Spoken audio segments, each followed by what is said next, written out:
6. 1, 2, 3, 4, 5, 6. Should be live. Almost live. Almost live.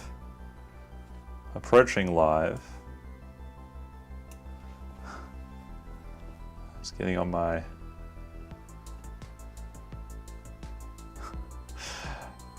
Oops, remember we have lecture today. Someone just reminded me that I have a lecture.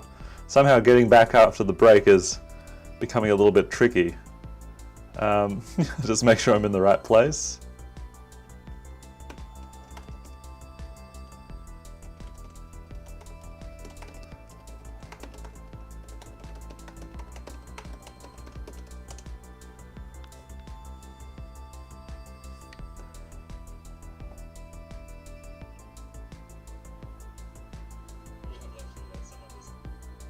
Seems to be live, that's good. Okay.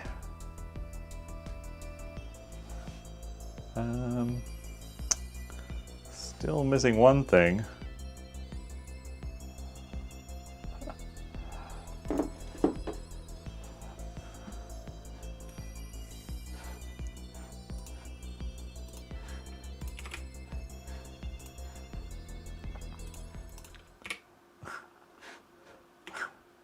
Make sure I'm recording. Here we are. Hi folks. There should be many Charleses on your screen right now. Let's just have one Charles.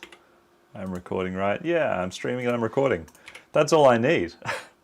All I need is to be streaming and recording. Welcome back. It's Monday. It's week 7. I hope that you've had a break that in some way resembles a break. I hope that you if you have some assessment tasks or mid-semester exams that are coming up for you this week, I hope that you're prepared and happy and ready to go on those. Whoops, let's get a bit more light on myself. I hope that you are feeling refreshed and ready to complete the final 6 weeks and the thrilling conclusion of Comp 1720/6720, as well as all of the rest of your courses. And I'm really happy to be back, even though you can see I'm a little bit frazzled. It's because I've been doing some computer music experiments right down to the wire, folks, trying to get something to work. Yes, so we are in week 7. Today's lecture is on sound and music. In fact, this whole week, the theme is sound and music. I know that many folks have been using sound in your assignments already. I know that you've been using sound in Lab 6, but this week we'll be going a little bit deeper on some of the theory behind computer music and sound, things that you could explore in P5 if you wanted to as part of your later assignments and major project. And we'll also be looking a bit at how sound interacts with the art world, and in particular with interactive art. So hopefully there's information here which won't be completely new to anyone. I think I'm a little bit peaky there on my meters. Oops, just make sure I don't get the red light. Yellow light good, red light bad. Or red light sometimes maybe not too bad. Yeah, just squeak down the gain. Okay. You have been using sound, but probably you haven't explored all of the possibilities you have open to you. And in particular today we're going to talk about how to synthesize your own sounds from scratch in P5 using the P5 sound library, not just using recorded sounds. And then we will put this into context on Thursday with a talk about sound art. So, Admin Corner. Welcome to Admin Corner. Etc. Assignment 2. Well done everyone on a great effort in Assignment 2. I've seen lots of amazing views through a window. You should be able to see in the forum, there's a link to the views through a window gallery, and you can see everyone's views through everyone's windows. That should be really wonderful. Hopefully it's an inspiring experience for you to see what other people are up to in their assignments. I really like this idea of being very open about all of the assignments in this course. You're all on this journey together, exploring different angles. All of our assignments are quite open in terms of what you can do. So it's really more fun than anything to be able to see other people's work. So it's great to be able to display it. Your assignment marks will be back to you now. You will find them on streams if you're into that. You'll find them on GitLab in the feedback branch. You can find them in discourse in a personal message from me to you, including your mark and your feedback. I have seen just a little word of warning, a little few glitches with some folks' assignments. So if there's something which doesn't seem right, feel free to reply to the feedback message. I'm just doing a little bit more investigation. Hopefully we will solve that issue for anyone who it's affected. But if you see a comment in your discourse feedback that you feel like this is like it's talking about a different assignment, then maybe ping me and we'll make sure we sort it out for you. So the next thing on your radar is assignment 3, which is due on Tuesday in week 9. Why is it Tuesday, not Monday? Because Monday in week 9 is a public holiday here in the ACT, and thusly it is a public holiday at ANU, and thusly we are not going to be submitting assignments on that day. I want you to have a holiday, a rest day for everyone here in the ACT, and if you're not here in the ACT in Canberra, then you can have a rest day as well, because there shouldn't be any ANU classes happening on that day. We also won't be having a lecture on Monday that week, so just keep that in mind. On the horizon is the point at which this course takes a radical turn. That it's the meme with the guy turning the car off the highway to the exit, and the sign on the exit says, "Please work on your major project now." So I've been doing, in the mid-semester break, I've done a little bit of work on all of your labs. I'm just going to turn it into small Charles mode now. My little remote control is lost somewhere, so I'm just going to be doing the ghetto version for today. Looking at your labs, you have two more labs that are sort of normal labs, working on new different kinds of material. Week 7 lab, you'll be working on an interactive musical instrument, which should be fun. We'll talk about that today. And in week 8, you'll be working on a lab all about manipulating images to create something like a social network for hosting pictures of cereal. That's why it's called Instagrains. After those 2 weeks, all of the rest of the labs, Lab 9, Lab 10, Lab 11, and Lab 12, are completely dedicated to your major project. So even though you have an assignment due on Tuesday of week 9, you also have quite an important pre-lab exercise on Tuesday starting that week in week 9, which is to create a storyboard for your major project. You can go ahead and have a look at this. We will be having some a whole week of lectures dedicated to helping you address this task next week. So it's something which is very connected to what you'll see in the lectures. But from week 9, you'll be doing putting your first ideas down onto paper to do with your assignment, with your major project, I should say. I don't let up the pressure in this course on the major project. Week 9, you have to make a storyboard. Week 10, you actually have to fork the repository, start your assignment, and submit a sketch as your pre-lab. There's very clear instructions here. And in week 11, you'll have to start deciding, looking at adding different aspects to your project and start to deciding which are the aspects that you really like and which are the ones that you don't like so much that you might actually delete from your project, because it's great to have this process of revising work and being critical about the bits which you like and the bits which you don't like. Week 12, not so complicated. There actually isn't a pre-lab exercise in week 12. It's simply a lab dedicated to working on your major project, having those last conversations with your tutor about it.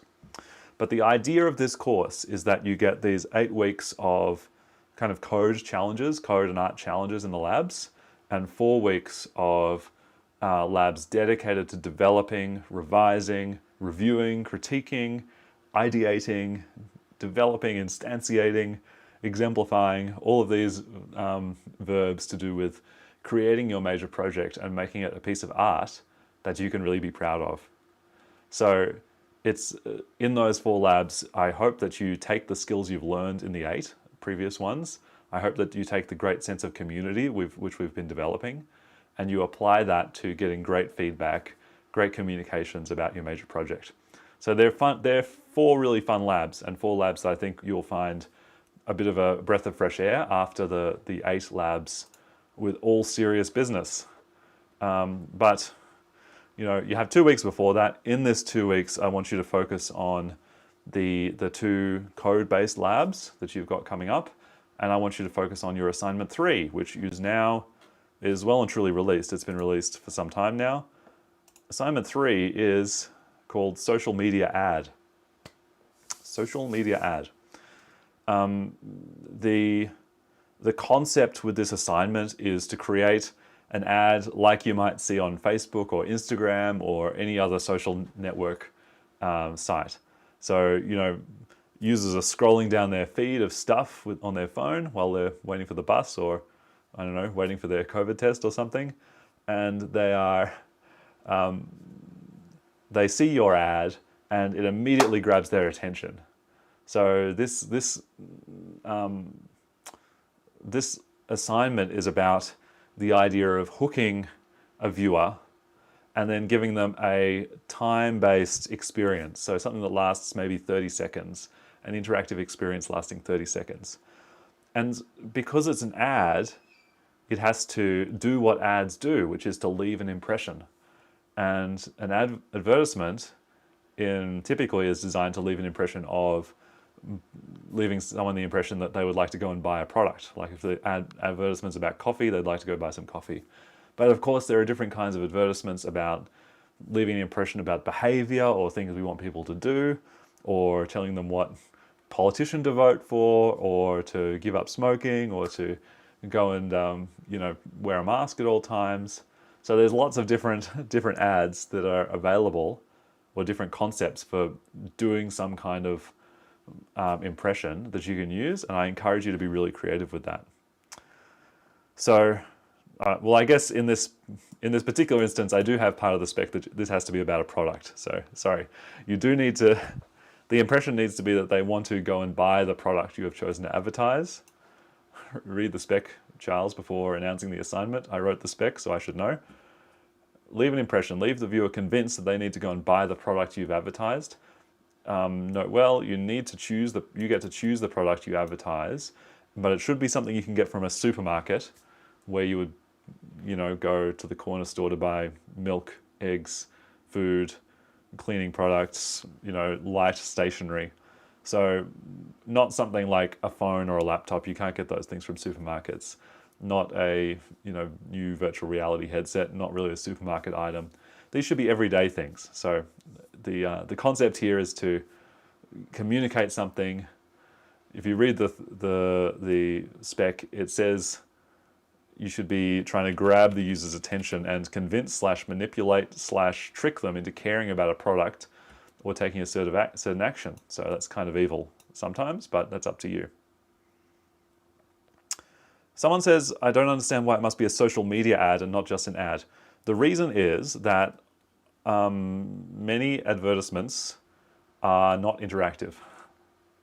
One's on television, not interactive. One's on the radio, not interactive.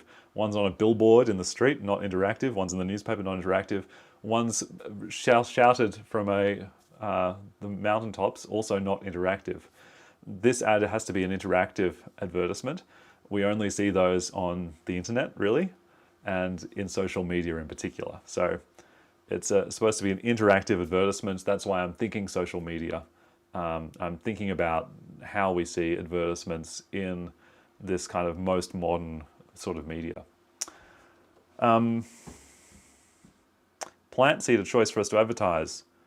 I suppose some supermarkets would carry a few plant seeds. Yes, that's a good idea. You just have to be able to justify it. If it's available in a supermarket, okay. If it's not, then no. Can it be a phone aspect ratio? Yes, you can choose what aspect ratio, I think. Let me read the spec before asking that. Keep coming, there's got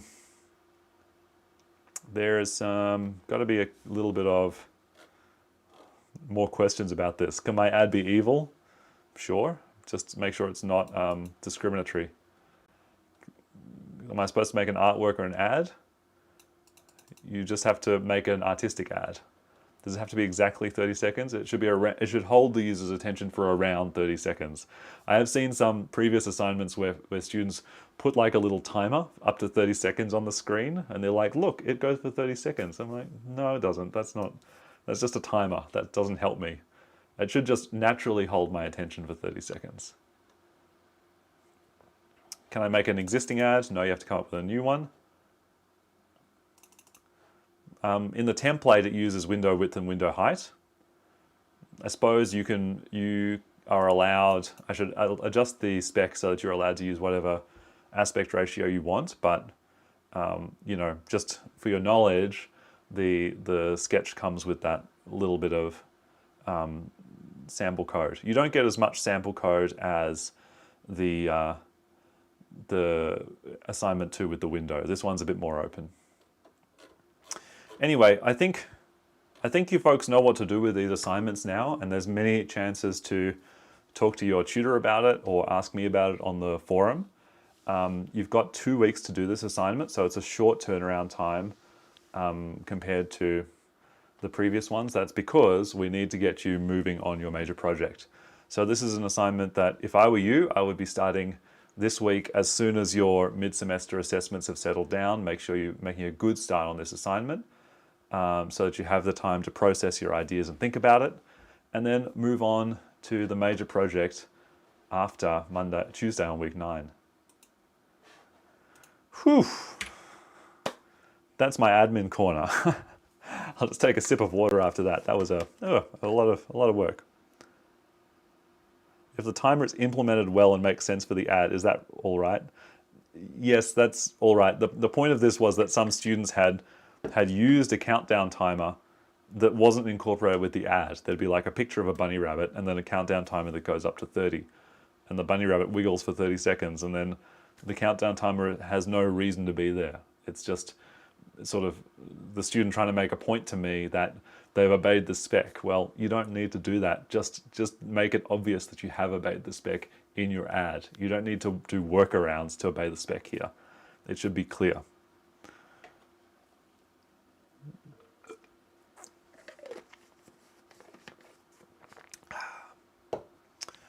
Okay. Can it be a made-up product? Absolutely.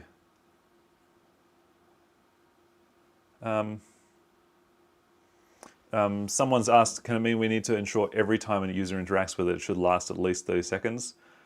It should last around 30 seconds, not at least. Someone says, can we see the gallery with the other students' work? There's the link in Discourse and a link in the announcements channel right now. Eva asks, can it be a made-up product? Absolutely, you can make up a product as long as it's the kind of thing you would get in a supermarket. Okie-doo. Sound, we're going to do the lecture now, whether you like it or not. Why should you, a code artist who so far has been working mainly with visual aspects of interactive art, why should you care about sound? That's the question for today, the first question. Here's some sound happening. This is a concert I was doing at a gallery. And you can see that when we started performing some music, making some sound, all the people in the gallery started to look at what we were doing. Look at what are these people looking at? They're looking at us. These folks, they're having a chat and they're looking over at here. And there's more people around here. You can't see them because that's just where the photo was. Let's make sure I got the right color. There's more people coming around there. You can't see them, but you can believe me, they were watching what we were doing and they were hearing what we were doing because they couldn't help it. The sound was permeating around the gallery. Even when people were looking at other things, the sound was going into their ears and going into their brain. So there's something very special about sound. Sound demands attention. If you put something on the wall, an artwork, a viewer who's walking by can either look at it or ignore it. But if you have a sound artwork playing out speakers, then viewers can't ignore it unless you block your ears like that or wear earmuffs or earplugs. And even then the sound can sneak in and you feel it in your body. It's a bodily sensation that's hard to shut out. It demands attention. That's a good thing and can be a bad thing sometimes. Sound communicates emotion. Sound is sort of a more immediate sense than vision sometimes. It can be very emotive. It can communicate a feeling or a vibe or a state of mind more than in a non-representative way, more than a visual artwork would, because sounds aren't representative exactly. They're not always representative. In fact, music is never exactly representative. So it does communicate emotion in, I would say, a more more focused way in some sense than the visual world.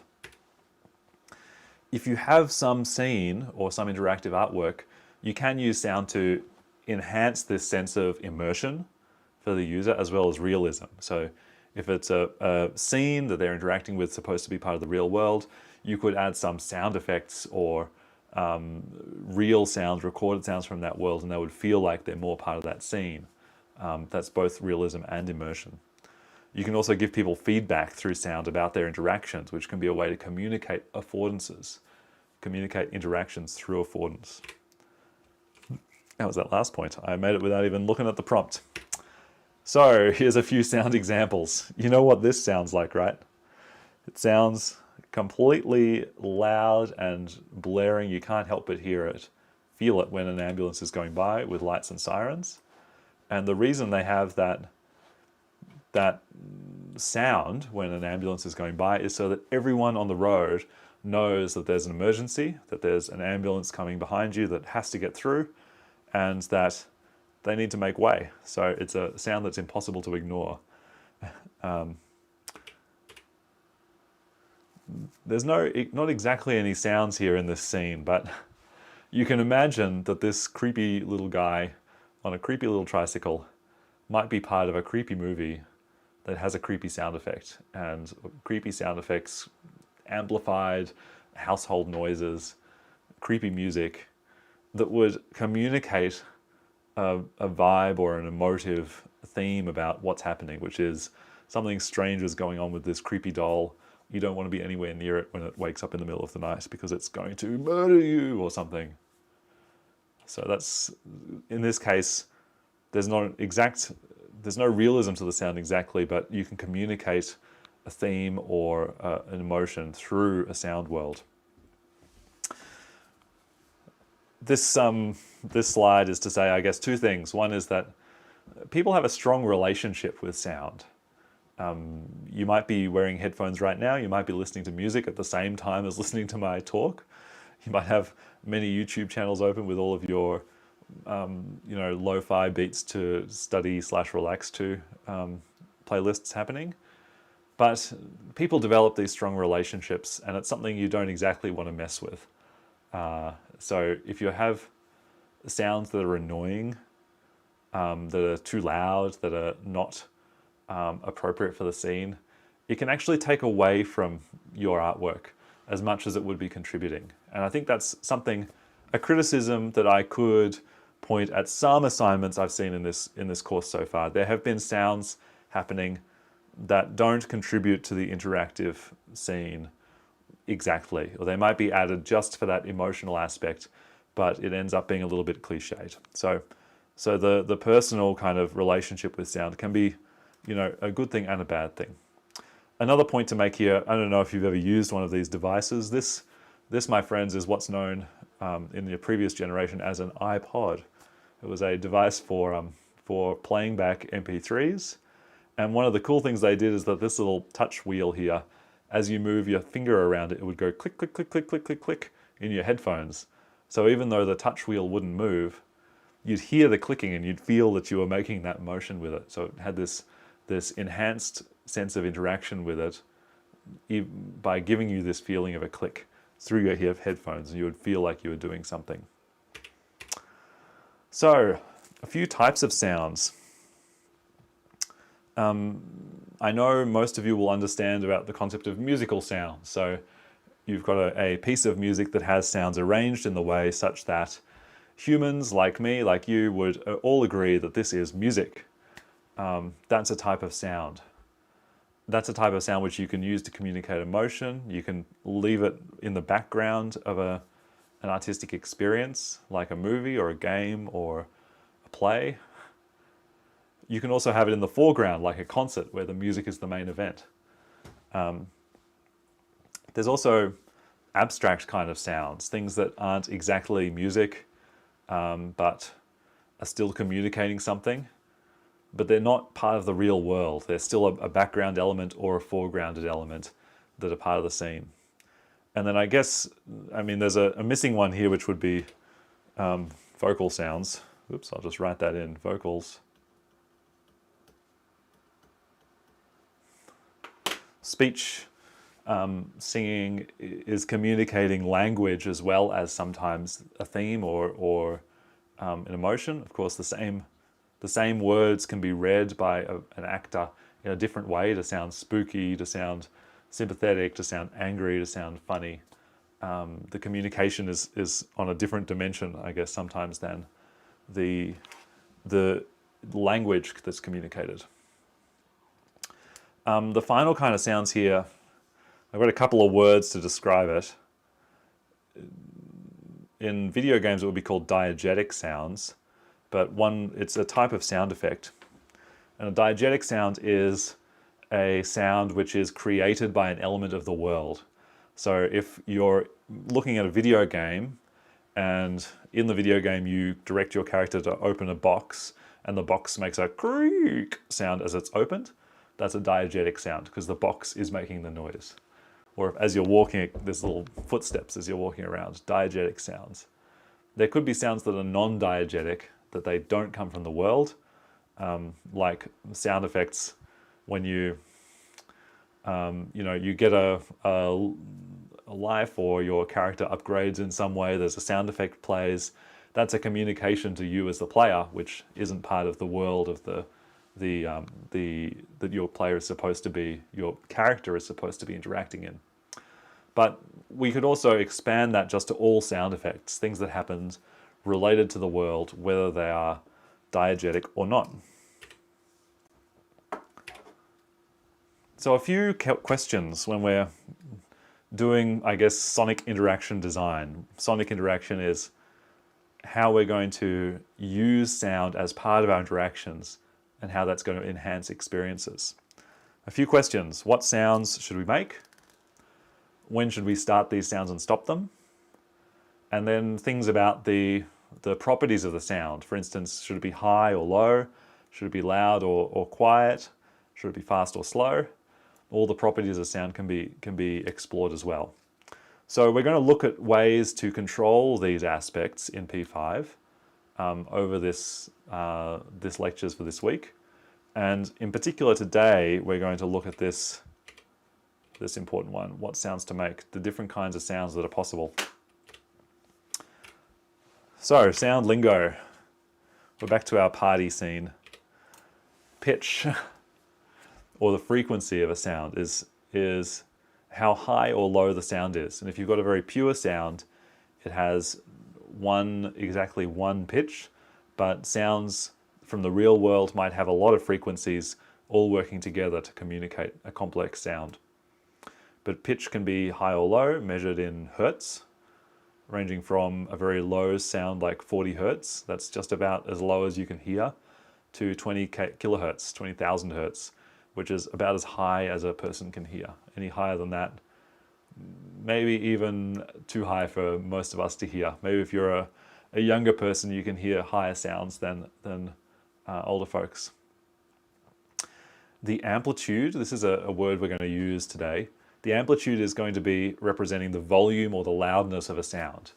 And in P5 and in lots of computer music environments where we have control over amplitude, we can usually change it to go from silence, which would be 0, to full volume, which we would just normally call 1. So all of the numbers between 0.0 and 1.0 represent the different volume or loudness of the sound. The duration of sounds. This is like, are these sounds going to be long or short? And we measure this in seconds because it's just time. We're not going to be talking today in the Western music tradition of using a system for durations, like whole notes, half notes, or semibreves, minims, crotchets, quavers, eighth notes, 16th, 30 seconds, etc. and tempos. We're just going to think about seconds as our measure of duration.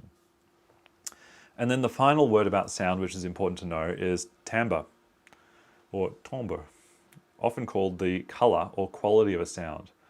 Another way of saying this is the sound color. And you can hear the same pitch if two different instruments play it. If a piano plays a C in the middle of the keyboard and a saxophone plays the same pitch, you can find that a human can tell the difference between these two sounds. But they're the same pitch, so why can we tell the difference? Well, the color of the sound is different, or the timbre of the sound is different. So the technical reason for that is, as I said, a single note on a piano, that's a sound that actually includes a lot of different frequencies contributing some information to how we hear it. And the saxophone has a lot of different frequencies as well, not just the frequency related to its pitch, which we call the fundamental frequency. So the reason humans can hear the difference is because that combination of frequencies is different for each of those instruments. We hear them differently. They've got a different sound color. What, when, how high, how loud. These are all aspects of things we can control in P5, and we're going to learn how to do it. There's a little digression from someone in the chat saying they come up with lots of ideas that don't work well in P5, and they're especially having difficulty with sound input. Well, I'm not actually going to talk much about sound input today. We might get to that on Thursday, but sound input's a tricky one. In fact, sound in browsers, in a web browser, can be a little bit tricky. Web browsers are naturally designed to be conservative about sound because they don't want websites to be turning on the microphone and secretly listening to you and transmitting that information to, HQ or people spying on you or something. So there's some weird things about how web servers work with sound, which can make it a bit tricky, but we'll have to handle that on Thursday. Let's talk about timbre. So in computer music and in P5, or more precisely in p5.sound, which is the library we're using to make sounds within P5. There are two ways to make a sound. Exactly two. One is to make that sound from scratch. We call that synthesis. So you're mathematically calculating a signal. You might know, if you've seen a sound signal, you know what that would look like, something like this, right? A sound signal over time would have peaks and valleys. That's a really bad sound signal, but I'm just giving you a demonstration of it. Well, we could generate some sound signal by maybe generating simple mathematical functions like a sine tone or a square tone. And we could change the frequency and do some mathematical manipulation to eventually create a complicated waveform like that. We can also do sampling, where we record a sound from the real world digitally, store it on a computer, and then play it back. And that's what you've done so far. You've done that in your week 6 labs. You used a sample of like the Pokemon catching, I think, and use that as part of your interactive artwork. And I know folks have been using that in the assignments as well, taking a sound file that they've found or recorded and playing that back as part of their artworks. So this one, people have been doing this a little bit, and people have not been doing this one. This is the one that's a bit tricky. Unless you have, give me an indication that you have. So in some ways, this one, to get a complicated sound, you have to do some work. With this one, to get a complicated sound, it's much easier. You can just record a sound and play it back. But with this one, so it's making the sounds can be hard, but changing the sound is easy because you're changing an algorithm. Easy. This one, making the sound easy. Change is harder.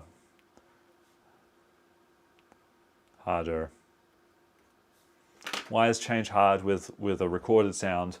Well, for instance, you can change the pitch sort of if you want to, but usually the easiest way to change the pitch of a sound file is just to play it back slower, which makes it longer, changes duration as well as pitch. Whereas if we're doing synthesis from scratch, we can change the pitch without making your sounds longer because we're controlling the durations of each sound as well, separately. So there's a bit of a trade-off between these two ways of doing things.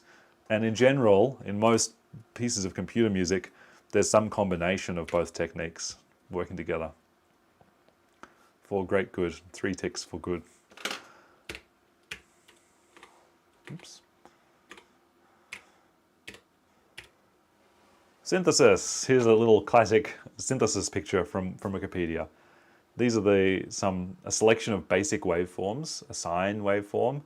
You create that just by using the mathematical sine function to calculate a smoothly changing sequence of samples between a high point, we would call that 1, and this point down here, -1, in the middle is 0.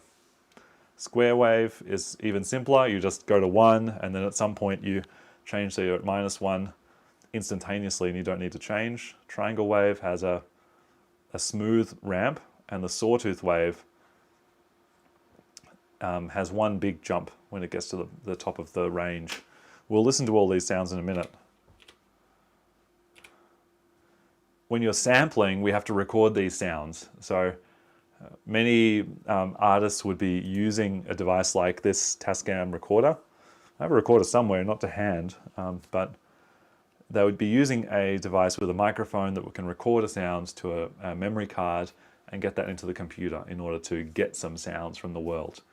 You could also find some sounds online that you're allowed to work with to help create your artwork. So another topic after timbre is how to control all of those other aspects. How are we controlling the duration, the frequency, the timbre, changes in the timbre, and how do we do this over time in an interactive way? There's lots of ways of doing this. We'll look at a few today, but one option will be to have kind of a direct control from the user through a keyboard, for instance, or through their mouse to change sounds. Much like this guy, I actually took this photo as my friend Scott at a conference where someone had this weird instrument they'd created with 2 keyboards. I'm not sure what was going on there. So he's directly controlling some sounds through those keyboards, but you can also use a computer keyboard to control sounds, or the mouse, or the camera. That's a bad camera. Or any of the other affordances which your computer system gives you. Another way to control sound is through time. So you could just have some system in P5 that's seeing how many frames go by and using that to control some sounds. In many of your sketches so far, you've started to look at scenes or different things that happen. So once some event happens, some sound occurs at the same time. That might be good for sound effects, right? And then finally, you can incorporate, in any of these ones, you can incorporate some randomness, or I should say, variation, to enhance the sense that this is a changing, evolving artwork.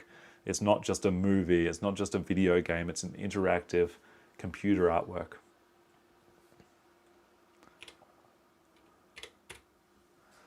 We'll start with starting and stopping. Well, the starting and stopping bit's easy, but we'll just have a little discussion about these other aspects. The pitch. In general, you know what the pitch is, or the frequency of a sound. That's whether it's high or low, right? And you know that that can give us music when you arrange pitches through time, pitches and durations in time. You also probably have this sense that pitch can communicate other things. So if there's a big crash sound in your artwork with different objects, if a small object hit the screen and fell on the ground, then it might make a high-pitched crash. And if a big object hit the ground, it might go. So you could have different kinds of pitch of sound communicating the size of something or a mood or an emotion or a theme in some way. There's ways to use amplitude over time in your designs to do things like build tension. We do this in music all the time. If you're playing a rock song, you use the loudness or of the song to communicate which are the high points of the song, the emotive high points.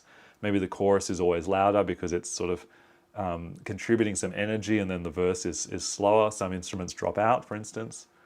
And there's ways to use this to make use of communicating change in your artwork. Interactions. This was where Scott and his weird double keyboard accordion comes in.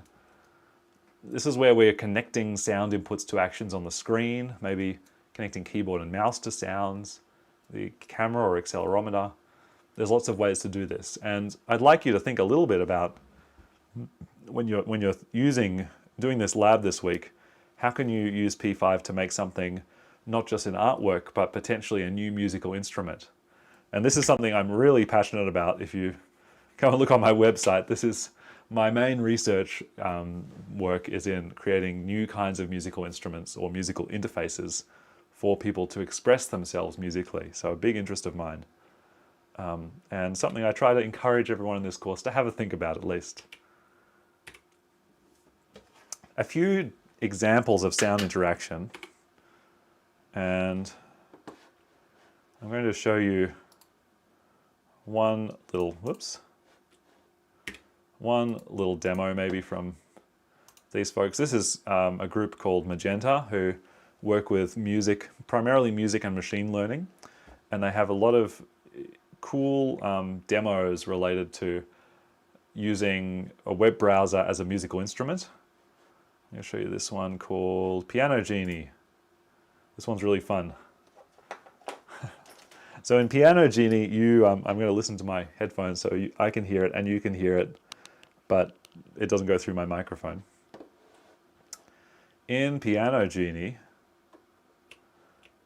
the idea here is that you get to use the keys on your keyboard to play different areas of a piano, but it actually uses a machine learning algorithm to choose what notes to play. So it always plays something that sounds really cool, but you don't get that much choice about it. You only have 8 buttons to use. A, S, D, F, J, K, L, semicolon. So let's play it. I haven't got much volume here. Am I getting volume in my... I'll just turn it up for you.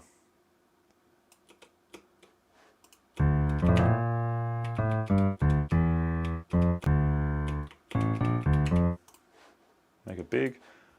And if I just press the semicolon, it keeps going up and up and up and up. And if I press A, it goes down and down and down and down. And I can play some chords.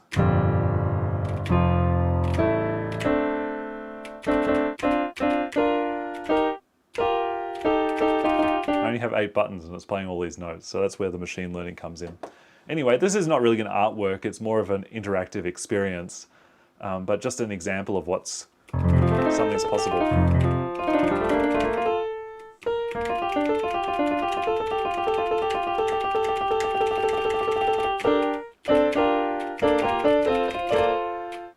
That's pretty bad, isn't it? Sorry for inflicting that awful music on you. There's a few other examples here that you might like to have a look at later on, but I'm going to keep working through the material. Oh, I'll play a little video for you. This is from some of my friends at a conference which is close to my heart, the New Interfaces for Musical Experience conference.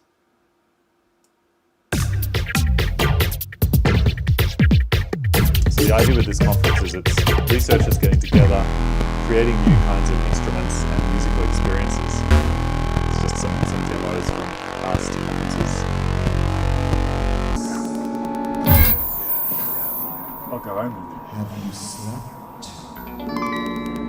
I think that guy had a kind of sensor in his hand. Again, how it works with dance and different sensors on the bodies of dancers.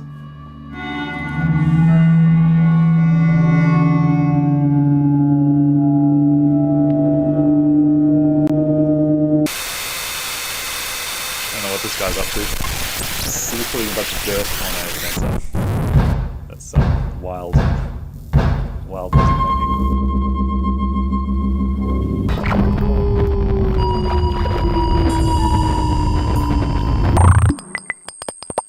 There's a famous artist called Letitia Sonamy who's worked with gloves and different kinds of sensors.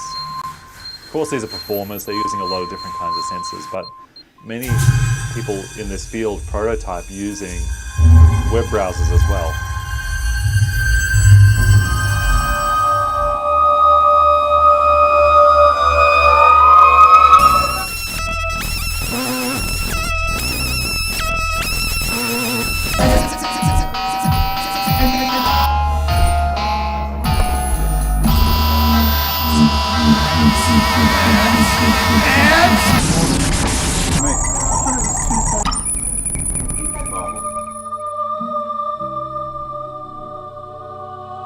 That's enough of that. You can go and watch it on the slides later. So let's make some sounds. Now we've had it with some demos. Let's see if anyone's chatting to me. Oops.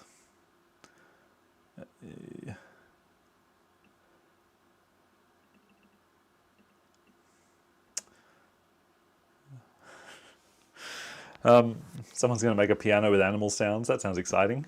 Go for it. We're going to do some synthesis, some sampling, and some interactive music. In fact, I'm going to mainly do this one, not so much this one. I'll do some more of that on Thursday, and then a bit more interactive music. So we'll skip the middle one, but it sort of makes sense to talk about it in the same lecture, just as an intro. So when you're thinking about sound, you might think, well, great, you know, in the draw loop, I just send something to the speaker. The draw loop is putting frames on the screen, and then I should just be able to send some signals to the speaker as I'm doing that. But unfortunately, there's a reason why that doesn't work, and we need to do something a little bit different in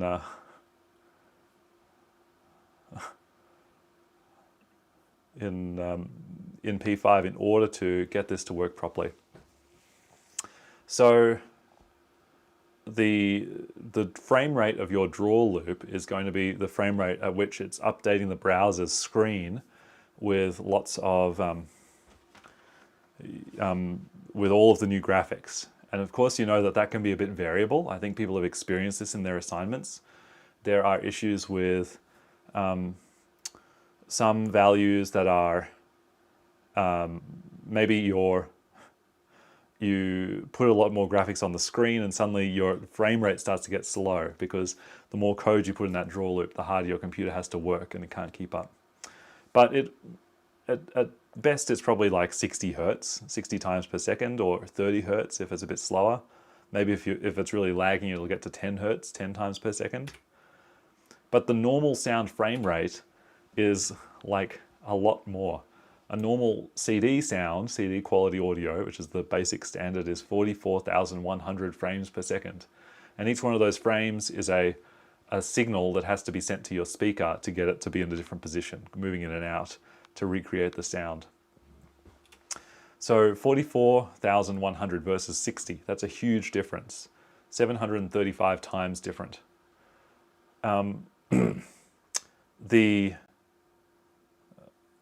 The problem here is that there's no way to, within your draw loop, use that to control sounds.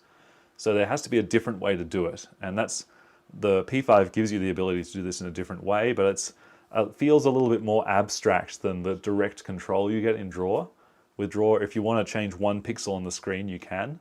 But when you're doing sound, you kind of have to say, oh, create this object to make a sound, and then play it back, and don't keep playing it until I come back and tell you to stop, right? You're not directly controlling each of those samples getting written to the speaker. So there's a big difference. Things have to work differently. That's all to say that it has to be different.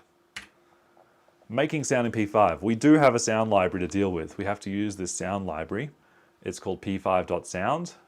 There are actually other sound libraries that work with P5. One is called tone.js, another is called gibber.js.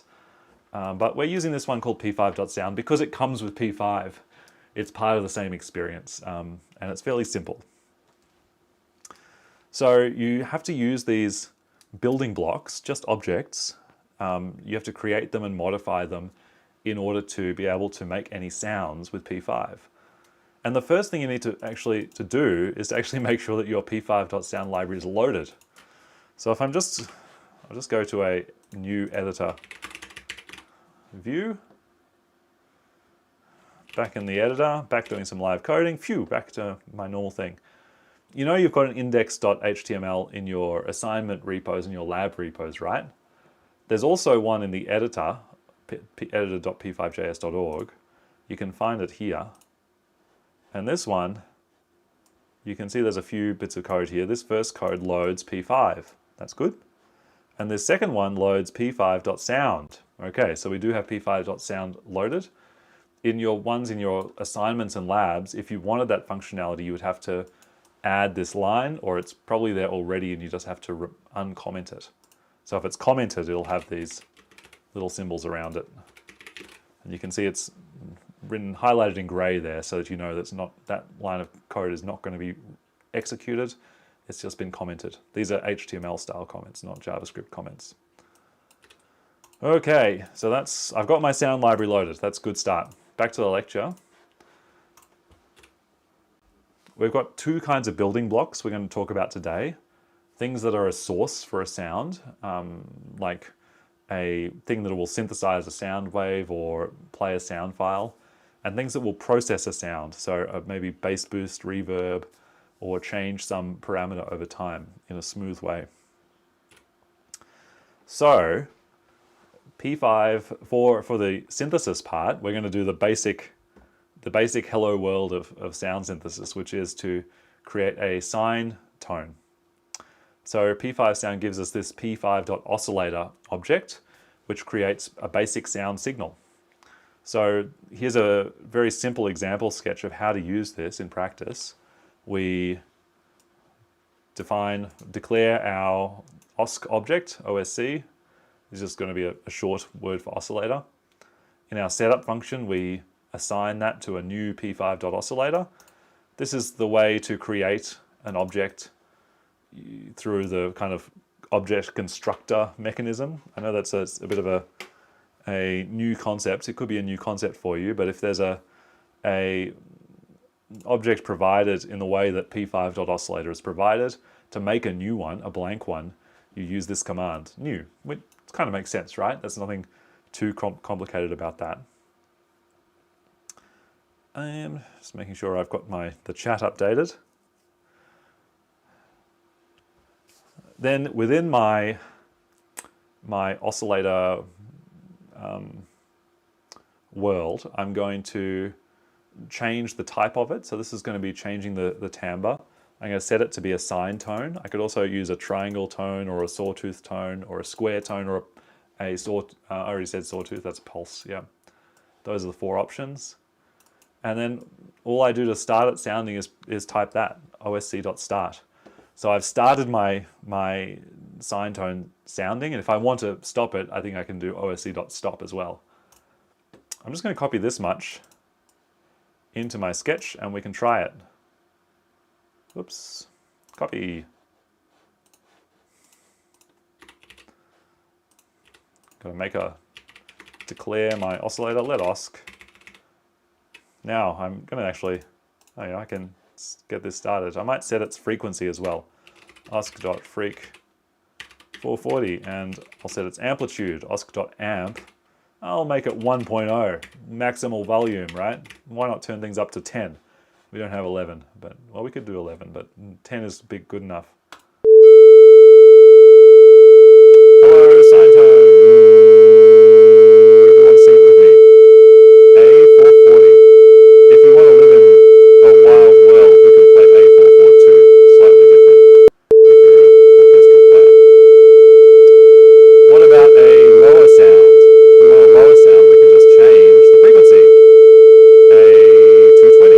This is one octave below the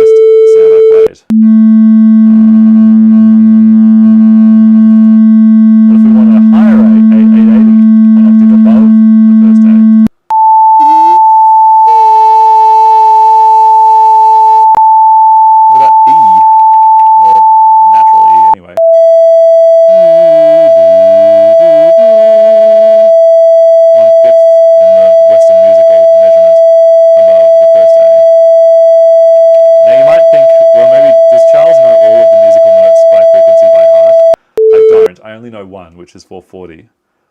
It sounds like the fire alarm at B&G. Well, don't be distracted. It's not a fire alarm today. It's, thankfully, only a sine tone. Welcome to the sine tone hour. That's I used to have a joke radio show that I would threaten to do as a performance called the sine tone hour, where it would just be sine tones for a whole hour. I know one frequency, I know A440, and I know that I can get an octave below by dividing that by 2, and I know I can get an octave above by multiplying by 2. And you can do these kind of multiplications and divisions to find the other notes in the scale. But so far, frequently used in hearing tests, yeah, sounding a simple sound like that. Let's try some of the other tones. What about triangle? Whoop. Triangle. Ooh. Doesn't it just sound pointier? Does it sound pointier to you? No, the triangle wave has that kind of zigzaggy waveform with a smooth up and a smooth down. And as it turns out, it contains more frequencies. The sine tone only contains one pure frequency, exactly 440 hertz. But a triangle wave has more frequencies, so it sounds richer and it sounds a bit more complicated or rough sounding, doesn't it? What about the sawtooth wave?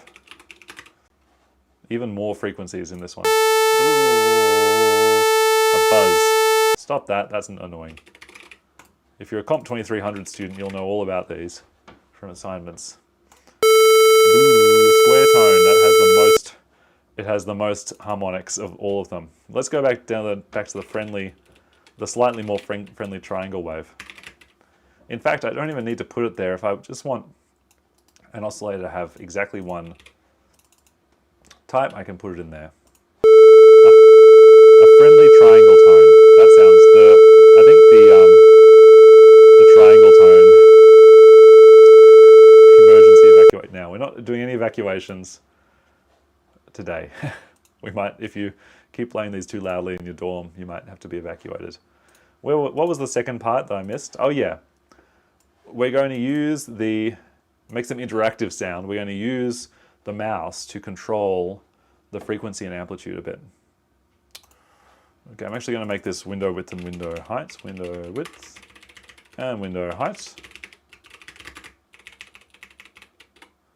Osc.freq is going to be mouse x divided by 1,000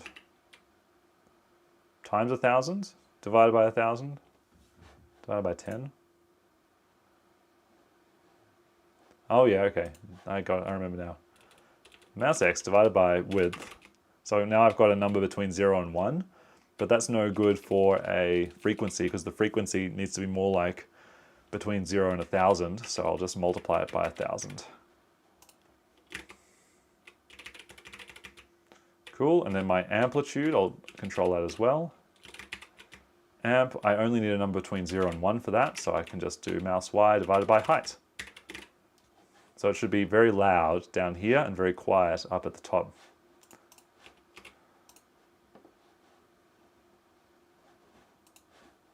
Oh, I've got something wrong here. What have I done wrong?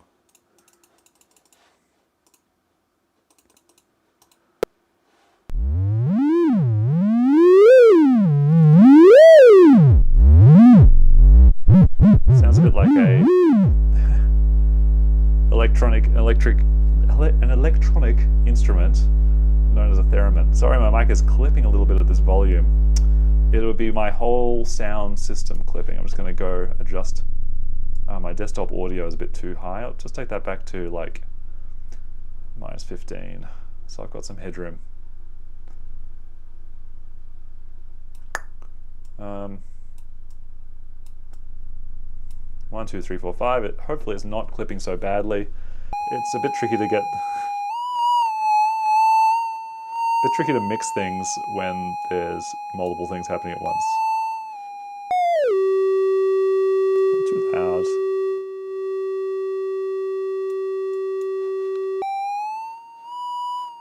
Okay, hopefully that's not too quiet or too loud for you. So I can control the pitch by going left to right. and the frequency, the amplitude by going up and down. You might hear some little clicks there. Now there's something that happens with sound, which is that if you have this waveform going into the speaker and you change its frequency instantly, you hear that change. So if you are watching a video where the frame rate drops slightly, you tend not to notice it too much unless you look really carefully. But if the frame rate or something about sound changes instantly, you notice it immediately. Your ears are really good at that. You'll hear this little click. So it's very annoying. The solution to that is to change things over time. And in fact, the oscillator object lets us add an amount of time here to make the changes over. So I'm just going to add 1/10 of a second, and that should just smooth out that interaction a little bit. Whoops. Previous event value must be positive. I thought it was going to work. I thought it would work. 1/10 of a second, 100th of a second. How about that? Oh well, I had this working on a different sketch. I must be doing something completely wrong and stupid. There is a way to solve that problem. I probably have it in one of my examples on another tab. Anyway, we're going to call this one Hello Sine Tone. Hello Triangle Tone. This is our first piece of interactive music. Hooray, we did it. Does this make sense? Yes. Is it good art? No, it is not. It is just a demo of how to do something very simple with p5.js, with sound.js. p5.sound. Okay, learn to speak, Charles. Back to my slides. We've touched on all these things already. There's a way to choose what type of sound to make, the timbre with set type. You can choose how to start or stop with start. You can choose high or low with frequency. You can choose how loud with .amp methods. So that you can look at the reference to see more things. Here's the Oscillator Reference, and there's a more complicated example. And a description of how all these things start, stop, amp, get amp, you can get it out again, frequency, and some other more complicated things that we'll have a look at in a little bit. So what about the other source? I'm just going to talk about this in general. We'll talk about this, we'll look at this in more detail on Thursday, but how to load and playback sound files. Here's a little example where the load sound method is used to load up a sound file from your project, load sound assets / shimmer. So that's going to do some work with files and accessing, downloading things behind the scenes, loading them into your web browser, and then storing the sound p5.sound file object in a variable called shimmer. And then we can very simply playback shimmer this sound with these functions. Set volume.play. What else can we do with this? You can use a .play method. You can change how high or how low or how slow or how fast this sound file is played back with the .rate method. You can change how loud it is with set volume. So unfortunately, the names of these methods aren't the same as they were for Oscillator. They all look a little bit different, but they have a similar effect. Just going to have a look at the sound file reference. Oh, I want to look at the sound file reference. Where is that? We'll have a look at all the possible things to do.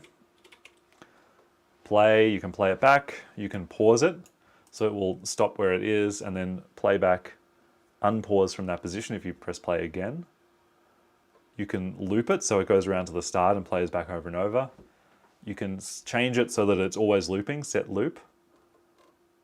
You can stop it, which I think will stop playing back and make sure that the next time you press play, it'll start at the start again. You can pan it across the stereo fields, the left and right outputs. and you can change the playback rate. You can even play it back in reverse, which is pretty fun. We'll try that next time. We'll have a good sound file play on Thursday. Yeah, there's lots of cool things to play with here. I really encourage you, if you're using sound files in your artwork, to use more than just play. This is completely boring. Dot play. There's nothing you can do with interaction. You're just playing back a sound file. I may as well just press play on my music. And in fact, I'd probably rather do that than listen to an unmodified sound file that a student finds on the internet and includes in their assignment. Not trying to be too critical, but sound is irritating sometimes if it's too boring or if it's overwhelming. Do something interesting with these sounds. Now, one thing you might have noticed dealing with sounds is this preload dealio. What is going on there? Preload. So the preload is an extra function in addition to setup and draw, an extra standard function. And the reason we do this is to handle loading any files that needed to be downloaded to the viewer's web browser before the sketch starts. So the problem is that if you do this in setup, the files won't download correctly before the sketch tries to start, and you could have errors, and your sketch might be broken. So with preload, if you tell it load an image or load a sound file, the sketch won't start. You'll get that loading ... message, and the sketch won't start until all of those are ready, which is a good thing. We don't want a sketch to start before all of the image resources and sound files and fonts, etc. have been loaded up. So it's important to use it for sound and images. You'll use it this week and next week, so you'll know about it. Yes, where should shimmer.play go? What are we going to do with shimmer.play? This is interactive. Yell it out in the chat. Where should I put shimmer.play? Preload, setup, draw, mouse pressed. And what would happen if I put it in any of these places? Songshen is really into this microphone input. We will try that on Thursday. I promise you, we'll do mic input.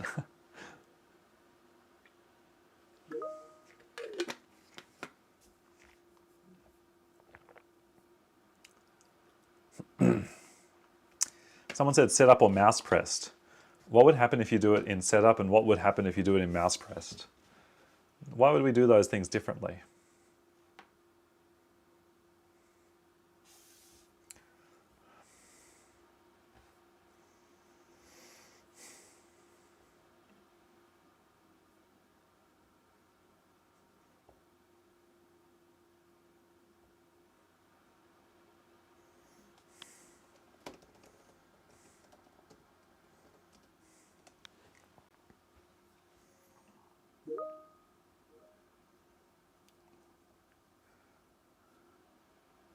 So there's a few people saying setup. Setup would be a good place to put the play if we want the sound to play at the start of the sketch and just keep playing forever. So if we were looking for background music, you could put it in setup. If you put it in draw, that would probably be bad. Why would it be bad? Because the draw loop is going to happen 60 times per second. So 60 times per second, it's going to start trying to play the sound file. And that's going to it'll keep trying to replay it, or it will get confused. It's not going to be doing what you want it to do. So you could put it in draw if you had like very specific, if something special happens, then you can play. Only under some very specific circumstance. But just putting it right there is not going to work. Putting it on mouse pressed, well, that might be good, but it might have a similar issue. I think the mouse press keeps getting run as you hold the mouse down. But this one will give you more interaction. So when someone clicks something, then you would like the sound to play. So that's a more useful place. Yeah, so Songshen's absolutely right. I think that play plays the music at the starting point unless it's been paused, so that would be a bad choice just by itself. A somewhat serious note, because I've seen this already. This happens in this class this year, it happened last year, it happened the year before. It happened the year that I wrote this slide, which was 2014. So it's been happening for 7 years now. People, as soon as they know how to make sounds in P5, they go download some MP3 from the internet, and they just include the MP3 as background music in their sketch. And I'm here to tell you that that's pretty rude. It's probably a breach of copyright. It doesn't enhance your artwork in any way, and it's really not something I want to support. So do this instead. If you're using sound files in your project, record your own sounds. Find CC licensed files or use synthesized sounds. CC meaning Creative Commons. So find sounds that are fair for you to use. And even if you do find CC licensed sounds, don't just use them by themselves. Process them in some way. Use a small amount and play it backwards or play it slowly or something cool. There's lots of cool things you can do with sound to process it and make it your own. This is what I'm talking about here. Make sure you have an interesting, interactive and artistic contribution in the sonic parts of your project. Sound, I'm a musician. Sound is not just something to add the icing on the cake for your project and think they won't notice because I've just included a whole MP3. I do notice. It's not a good look. It's not going to gain you marks just to add some nice, pretty melody that you've just taken off the internet. And it's certainly not going to get you extra marks to put it in your statement of originality and just say fair use. Well, this is Australia. Fair use isn't a thing. In Australia, you're allowed to reproduce 10% of an extract of a copyright work if you want to include it in a derivative work. So you're allowed to take 10% of a song, cool, but that's fair dealing. But you know, you're still not doing a lot of interactive artistic contribution. So think about how to create your own sounds or how to process things in an interesting way in this work. Serious mode over. There's a lot of other stuff in the P5 sound library. I'm getting down to my little one more last thing for this lecture, but we're going to look at a few of these things today, different effects for processing or changing sounds. An envelope is a way to change a sound over time. You can look at the audio spectrum. There's the audio in. Someone said wants audio in. We'll do that next week. And if you want to do like have a pre-made instrument that gives you a lot of features, more complicated combinations of oscillators, there's something called the monosynth and polysynth, which is a bit more advanced. But I'm going to talk to you a little bit more about some more synthesis techniques, how to just create interesting sounds from scratch in an interesting way. Interesting. Yeah, let's make some interactive music. You don't know about everything yet, but you soon will know a lot more. Synthesis theory.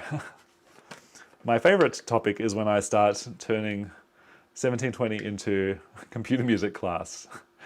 Computer music is my research field, so obviously this is like, I've been waiting all semester to talk about it. And in fact, I was a bit frustrated this morning because I couldn't get things to work as exactly the way I'd envisioned it, because I had my head out of the game a bit over a few weeks, and particularly in lockdown, but I think I've got some fun things to talk to you about. Here's some synth theory. Here's the first thing. So far, we've been making a sine tone, right? And our sine tone has been, you could visualize it like this. Here's the sine wave going up and down. And you know that amplitude is the volume. So amplitude is like how high it is in this direction, the whole waveform. But now what I want to do is take a chunk of time and shape a sound in that time. And this is really where we go from. This is where we go from something that's a sound to something which is a note. A note is a shaped sound over time. Oh, excuse me. So we're going to shape this sound by changing its volume over time. And you can see in this example, we've started 0 volume, and then the note starts, and it quickly gets to 100%, and then it slowly fades out over time. So instead of going do, it goes do, and then it's a note, do, do, do. So in synthesis lingo, the thing we use to carve out a note in time is called an envelope generator, or just an envelope. This is the envelope for this sound to sit in. And luckily in P5, we do have an envelope. Where's my reference? Envelope. And this is going to help us shape a sound in time. Here's an example. So whenever I click that little box, a triangle sound plays. Just to give a bit more detail, because we'll need it in a minute when we try a demo, this envelope has 2 stages. It's a very simple one. It's got what this is called the attack phase, where it gets to full volume very quickly, and then the release phase, just release, where it goes back down to 0. So that's a good envelope shape for sort of a percussive sound, a drum sound or a xylophone, or something that's just sort of instantaneous and then fades away. But a more complicated envelope is this one. This sort of tends to be the typical, a 4-stage envelope, where we've got the attack phase that we talked about before. We've already looked at that one. And we've got the release phase, but there's also 2 extra ones in between. So we start attacking, get to full volume, then we quickly decay. So there's sort of a louder start to the note. And then there's a sustain phase. So you might hold the note down. If you're holding down the note on the piano, it's a bit quieter than it was at the start, but it's still sustaining for a while. And then when you let go, there's the release phase. The note fades away. So there's the key press 2 events happening. The envelope starts and the envelope stops. So let's do it in P5. Where's my one of my ones? Hello sine, triangle wave. We're going to add an envelope. Let's env equals new p5.envelope. Wonder if I have to do anything to this envelope. Where is my... I shouldn't have deleted that one. I might need it.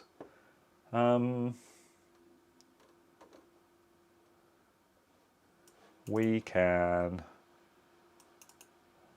I don't think we have to do anything. We can just set the ADSR attack time, attack level. Oh, I see. It's just an ASR, an AR envelope, only a 2-stage one.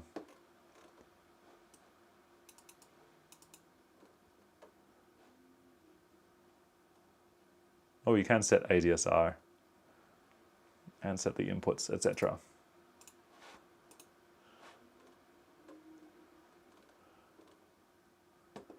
Okay.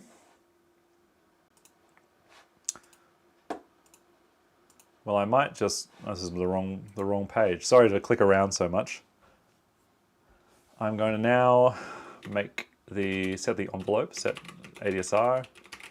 I will set the attack phase to be 0.05 seconds. I will set the decay phase to be 0.1 seconds. I'll set the sustain level to be 0.8, and I will set the release to be 0.5 seconds. That should work. Let's see if this gets us somewhere. Now, I'm not going to do this, this interactive bit right now. I'm just going to say envelope.play, and it's going to, I'll set the amplitude of that to 0. m.play osc.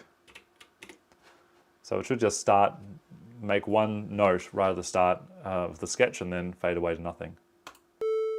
Oh, it did it. I was correct. That's a relief.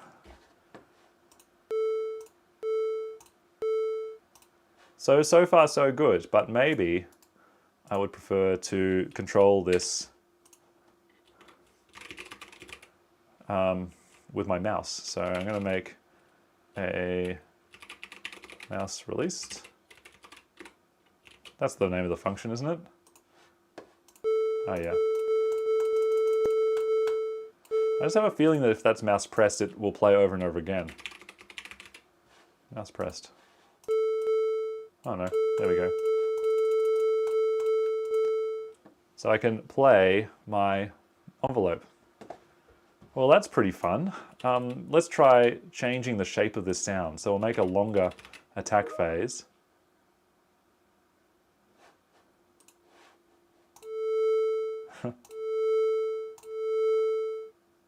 It's close to the warning sound of Windows, that bump sound. I wish I knew how to make that, but you can try that in your spare time. I can make a long start. I can make a very long ending. Or I could make a short ending and a long start. 0.8.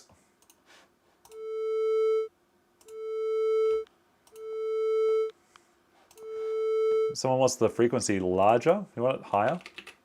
I don't think that's going to make it sound more like that sound. Or lower.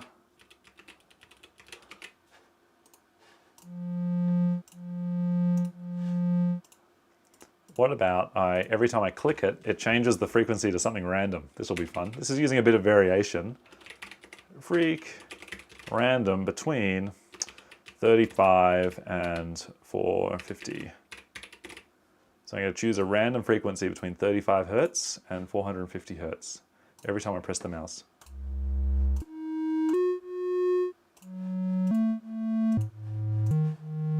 What about some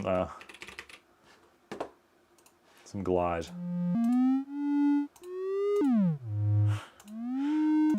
So every time I click, it's gliding over 0.5 seconds to the new frequency.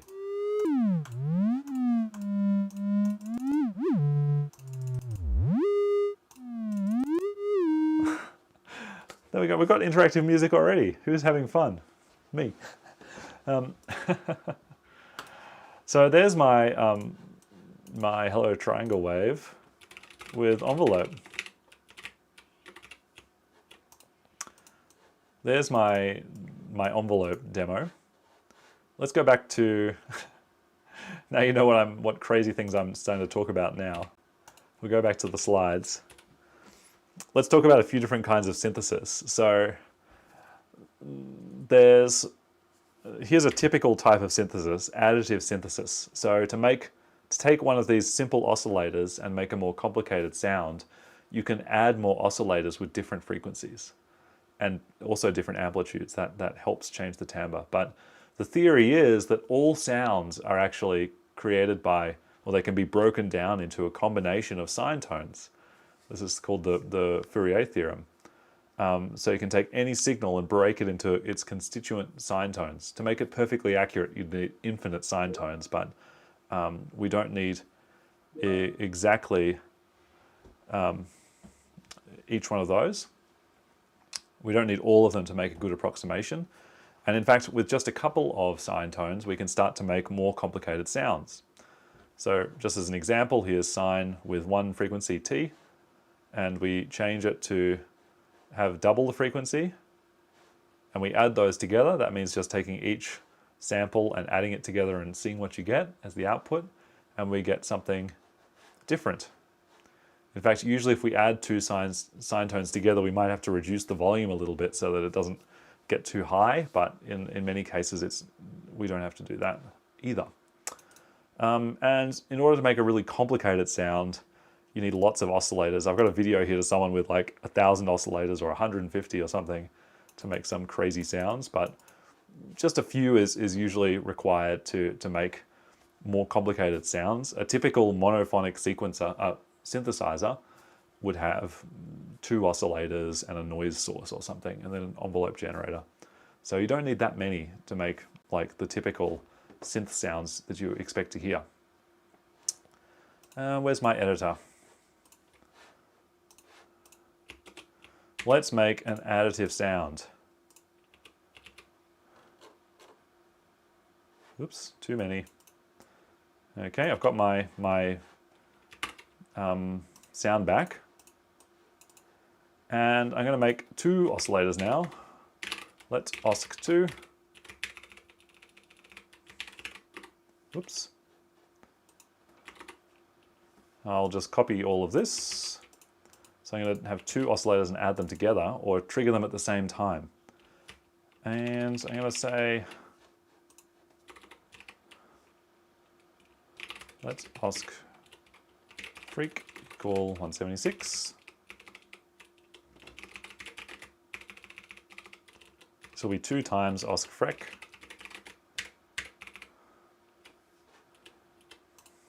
Now, I'm going to take away, previously I just gave that first oscillator to the envelope whenever I wanted the envelope to trigger. But now I'm going to remove it. I'm going to connect these 2 sounds directly to the envelope. Env.set, I think it's set input, osc, and osc2. Oh, I'm missing the osc2 over here.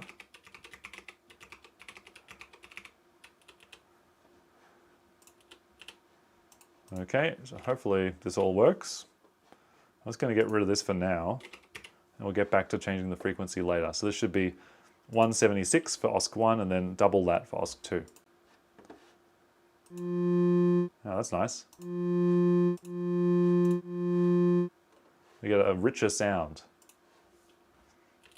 Now what I might do is say let osc frec equal random 35 450, and then the first one will set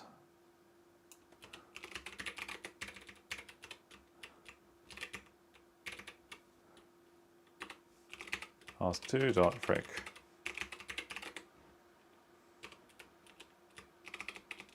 Two times osc-frect over this also 1/100th of a second. Just so it gives it a little bit of time to change that frequency. It should make it sound a little bit better. Whoops, play. So you can see we've got a richer sound this time. 2 triangle waves separated by an octave but playing together.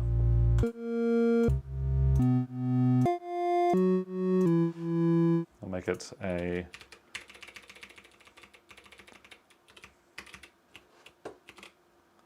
typical kind of ADSR envelope with a short attack and a long decay.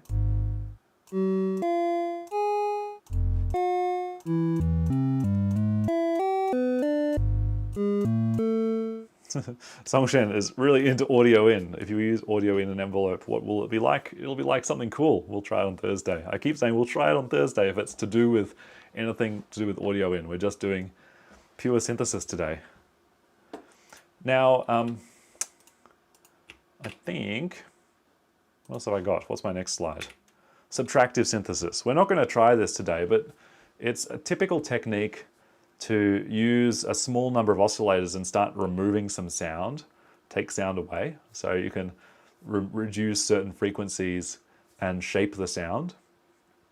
This is very typical for like a classic analog synths. They would have 2 oscillators, but quite a detailed way of using filters to change that sound over time. It will give the sound a lot of life.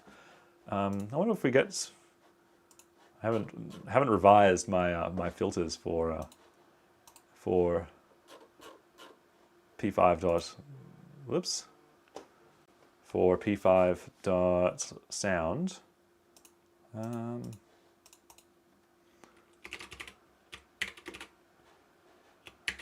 Oh, you can use a filter. There we go. We could try it. I'm going to skip it for now. We might look again on Thursday. I'll push that off to Thursday. But we will get to look at the other things. FM synthesis. This is where you can start to get some really wild sounds. So the concept with FM synthesis is to use one sound to control another. So rather than having the frequency of our sound static, we change it over time, and we use an input from another oscillator to do that change. So you can see here we've got our carrier oscillator. That's going to be the one we hear. and it has a frequency that's modified by another oscillator, the modulator oscillator. So we'll start to do an implementation of this in P5 and see what it sounds like, hey? I'll save this one too. This is going to be our additive synth demo. And I'm going to copy it all and copy it in here, and this one will be our FM synth demo. So this time I'm going to have my two synth oscillators with specific names, modulator and carrier. This will be the one we hear, one to do the frequency modulation. So, and this one will be this one.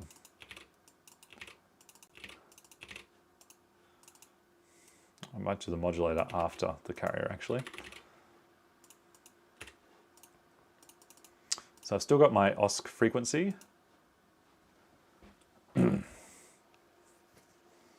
Still got my envelope. I'm only going to connect the envelope to the carrier. This might be getting a little bit abstract for you right now, but it's fun. It'll sound cool. Now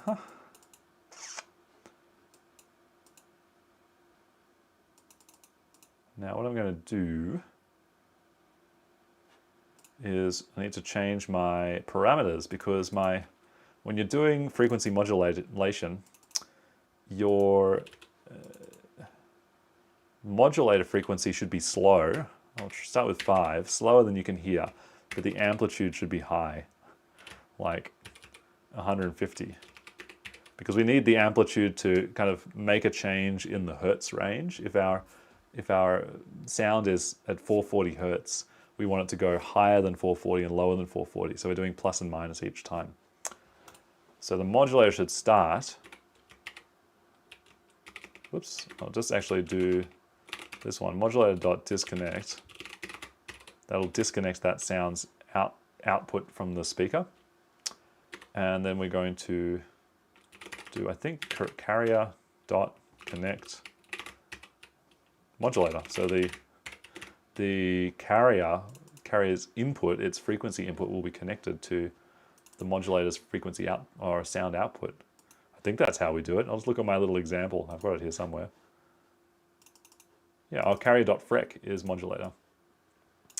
That's the one. Whoops. Not carrier.connect. I was like, but what if you do amplitude modulation? Yeah, that obviously won't work. Equals modulator. Now there must be some way to do an offset as well. I need the offset to be at the OSC frequency. Well, so far this should sound interesting. I'll just set the carrier to play by itself. Nope. I've got a problem here. Get rid of all that. Get rid of my envelope. Make that a bit smaller. Oh, okay, there's my frequency modulated sound. Change up the frequency of that frequency modulation. Now, so far it just sounds like a wobbly sound, but eventually it'll sound like a new tone. 25. Ooh, that's starting to sound like a tone.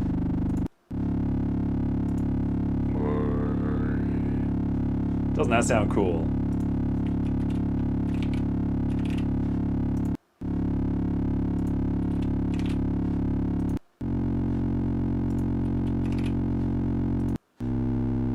That starts to sound a bit weird after some point.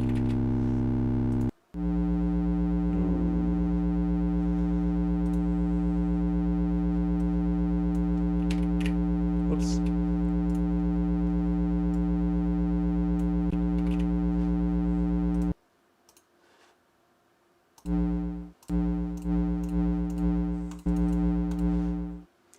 That's fun. I'll just make my modulator, randomize the modulator frequency each time. Random 40 to 150. And I'll change the amplitude from 50 to 180.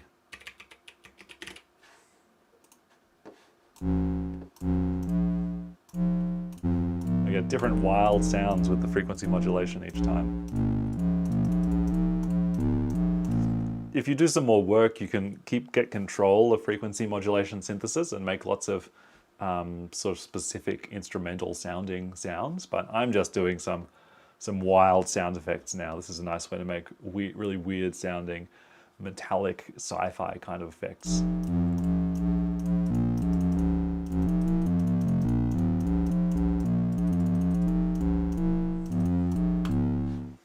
Okay, now this one's going to be FM interactive composition.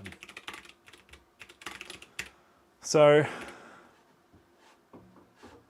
where was I on my slides? FM synthesis. Let's make some interactive music. I'll be doing a demo for the rest of the lecture, another 5 or 10 minutes. And you can have a look. I've got a few links here that are particularly good for looking at sound examples and for finding free or Creative Commons licensed sound files, which is something you really might want to do if you do want to use sampled sounds or MP3s or WAV files in your project. So make sure you're aware of that and have a look for yourself. We will continue with some different reading and watching on Thursday, but for now, let's just have a look at this interactive composition because I want to do something. I don't just want a composition that looks like nothing. I want a cool composition. I'm going to make this background like that. I'm going to make it fade out whatever I play. Ooh. And now I think whenever I do the mouse pressed, I might make a little blop. I'll draw a little blop on the screen. Ellipse. Well, actually, I'm going to make this in another function. Function, play, blop. This is sort of the weird experimental music version of what you'll be doing in the lab this week, but a slightly different view. I'm going to make a random ellipse somewhere. Random width, random height, and I'm going to make it a random shape as well.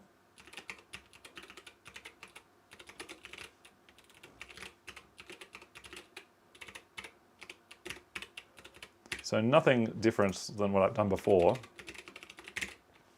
So whenever I click the mouse, it should play a blop. What have I done? Oh, pally blop. No, play blop. Play blop. Oh, there's my ellipse. Well, they're boring, aren't they? I might change their color. Fill.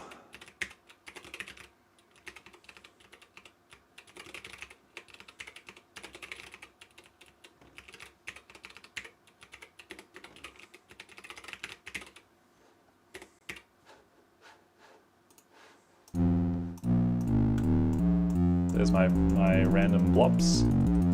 Very bloppy.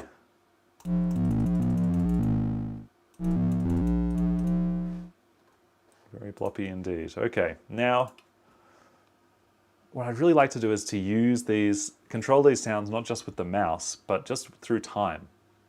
I said that there was a way of controlling compositions over time, and I think that's what I'd like to do. So, I might change one thing about my envelope before I do that.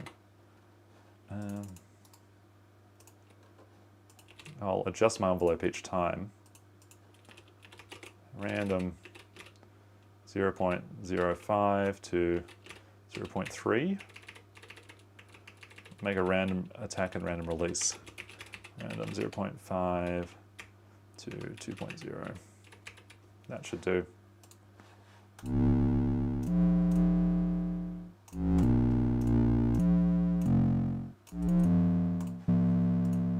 Make these take a little bit of time to shift.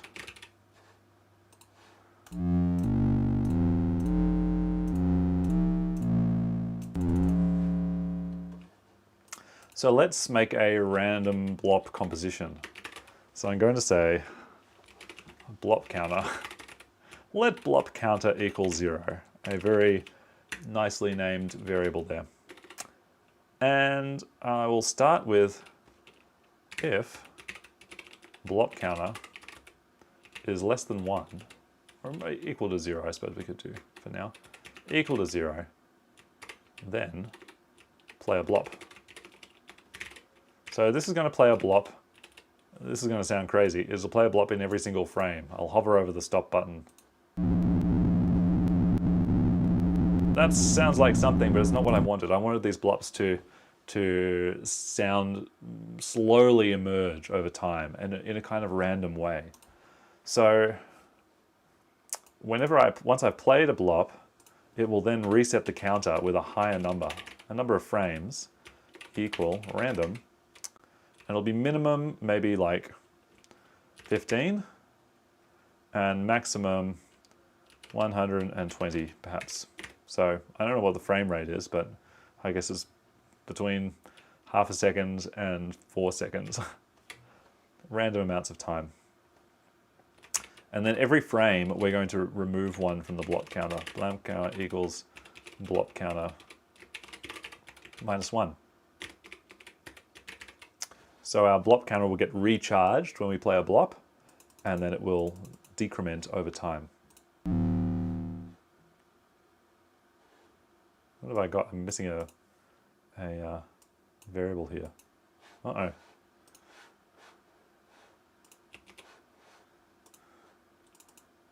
Blop, oh, Blob counter. No, I want Blop counter. This should work this time. Will it?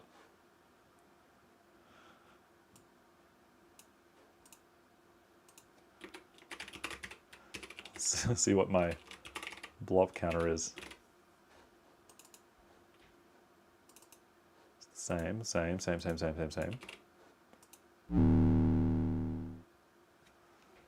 Oh, I see. It's making a number which might not be exactly ever equal to 0, so I should make it less than 0. Ah, now it's working.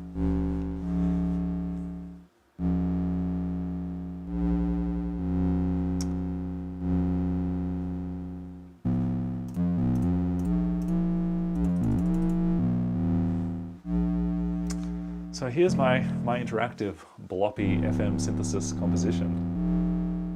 Pretty weird, but I like it. I'd like those sounds to be higher. I wish I could add. I haven't quite done the FM synthesis properly because I want to add a bass frequency to whatever I get out of the modulator. So where's oscillator? Can you add to it or something? Add. Yeah, add a value. Oh, that's to the amplitude output. Oh, we can do this we should do that to the modulator, add the original value, the original frequency value.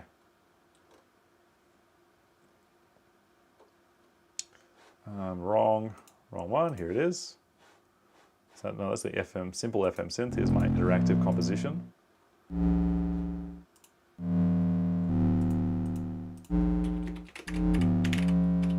Add osc.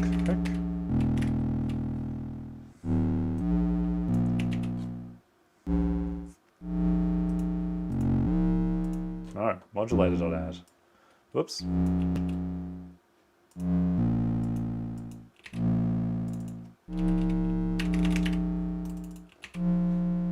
I might need to do that down here as well. We'll see.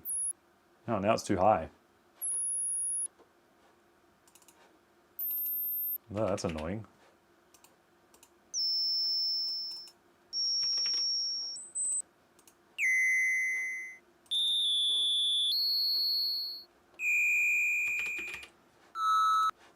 I'll just tune this in my other sketch and get the right numbers. No, I've lost the other sketch. Oh well, I'll tune it right here. I'm going to change it so it modulator.add a random number here. It should be like, I don't know, these should be frequencies, right?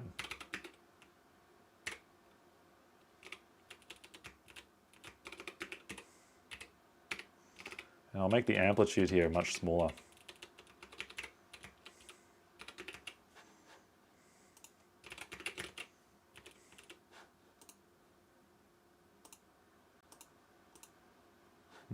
This dot output is null.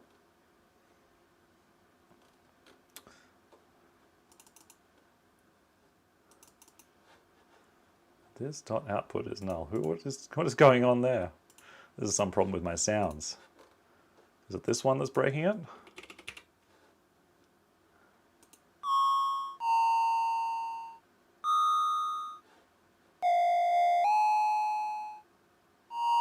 Oh well, I might have done enough. This is enough for an interactive FM composition today.